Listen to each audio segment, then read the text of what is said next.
रात को यमुनोत्री मंदिर में कोई नहीं रुकता, क्योंकि एक वो बसंती साहा जी गई थी एक बार। बसंती साहा नैनीताल की रहने वाली थी और दादी अम्मा के नाम से प्रसिद्ध थी, सब दादी अम्मा बुलाते थे उनको। वो थी, उनके साथ 5-7 अम्मा और थी। तो महाराज जी के पास पहुंचे, उनका बताया कि महाराज जी हम यमुनोत्री और गंगोत्री दर्शन के लिए जा रहे हैं। तो महाराज जी ने उनकी तरफ देखा और बोले कि रात को मत रुकना, वहां पे नीचे उतर आना। अब यमुनोत्री मंदिर जो है वो 10,000 फीट से ज्यादा की ऊंचाई पे स्थित है, पहाड़ है, पहाड़ी एरिया है, ठंड होती है, बहुत ज्यादा विकट ठंड होती है वहां पे। पूरा पहाड़ी एरिया है और रात को जब नीरवता अपने आगोश में मंदिर को ले लेती है तो उसके बाद कोई भी उस मंदिर में रुकता नहीं। अगर किसी को रुकना हो तो नीचे हनुमान चट्टी में उतर आते हैं और रहने की व्यवस्था वहां पर है। अब माइया वहां पे पहुंच गई, श्रीमती साहा जी, दादी अम्मा जी और बाकी अम्मा जो उनके साथ थी वो पहुंच गई वहां पे।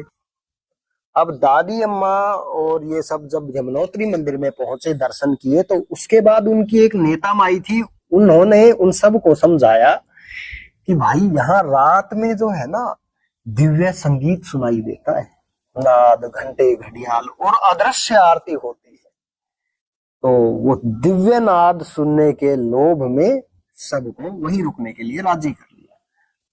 अब सब माइयों को मना लिया, रात हुई, सब मोटे मोटे कम्बल ओढ़ के लौट गई। तभी वहां पर एक साधु महाराज आए, केवल एक चद्दर ओढ़े, और माइयों से आकर बोले तुमको देखकर मुझमें भी यहाँ पर रुकने का, रात बिताने का साहस आ गया, वरना यहाँ पर रात को कोई रह नहीं पाता। और वो भी वहां पर।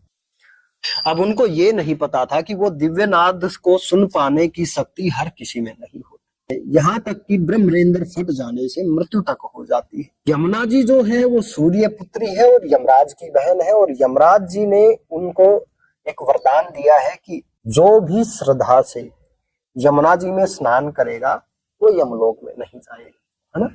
तो यमुना जी का बड़ा महत्व है।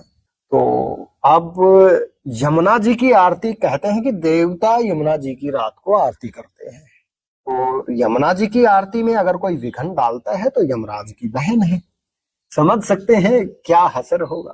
तो माइया वहां पे रुक गई, 2 बज गए रात के, दिव्य नाद सुनाई देने लगा, सबको बड़ा हर्ष हुआ, दिव्य नाद सुनाई दे रहा है। और कुछ समय बाद शेर के गुर्राहट की आवाज सुनाई देने लगी और पूंछ पटकने की आवाज सुनाई देने लगी, और जो दिव्य नाद था उसकी ध्वनि तिरव तिरव और तिरव। सब में भय व्याप गया, क्योंकि शेर की गुर्राहट, पूंछ पटकने की आवाज। अब वो सब माया तो देखा कि साधु महाराज कहाँ है, आसपास देखे तो साधु महाराज का कोई अता पता ही नहीं है, साधु महाराज तो वहां से गायब है। अब सब ने राम राम राम राम करके रात बिताई।